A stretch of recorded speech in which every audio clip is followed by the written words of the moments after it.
सभी दर्शकों को श्री शनि आश्रम औरंगाबाद महाराष्ट्र की ओर से, शनि शादी का डॉक्टर विभाश्री दीदी की ओर से विजयदशमी की, दशहरे की ढेर सारी शुभकामनाएं।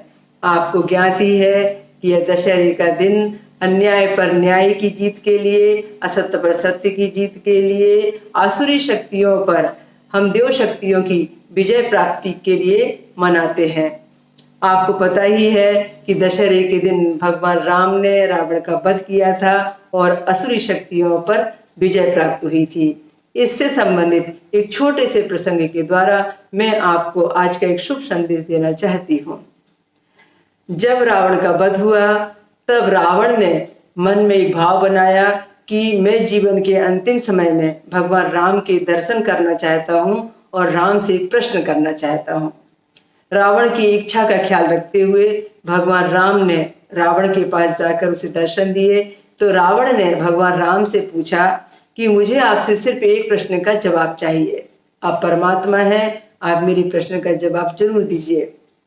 मैं ब्राह्मण था, आप क्षत्रिय थे। इसका मतलब है कि मैं आपसे कुल में कहीं ऊंचा ही था, क्योंकि ब्राह्मण का कुल तो क्षत्रियों से भी ऊंचा माना गया है।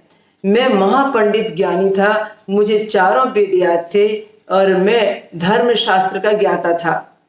मुझे नहीं मालूम कि आपने कितने शास्त्र पढ़े थे, पर मैं कम विद्वान नहीं था। मैं इस सोने की लंका में रहता था जो समृद्धि का प्रतीक है, जबकि आपके पास तो कुछ समृद्धि यहाँ वन में नहीं थी। मेरे पास राक्षसी सेना थी जो मनुष्य और वानर सेना से भी कहीं बहुत बड़ी सेना है। तो मैं सेना में भी, सैन्य बल में भी आपसे कम नहीं था, आपसे बहुत बलवान था। मैं हर दृष्टिकोण से आपसे बलवान था, क्योंकि मैं मेरे ही घर में लड़ रहा था और आप तो वन वन भटक रहे थे। आपकी विजय कैसे हो गई और मैं कैसे हार गया?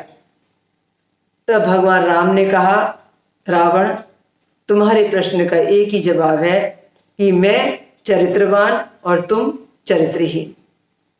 तो भक्तों, तो दर्शकों, सिर्फ एक बात हमें ख्याल में रखना है कि जो व्यक्ति चरित्रवान होगा वही जीतेगा।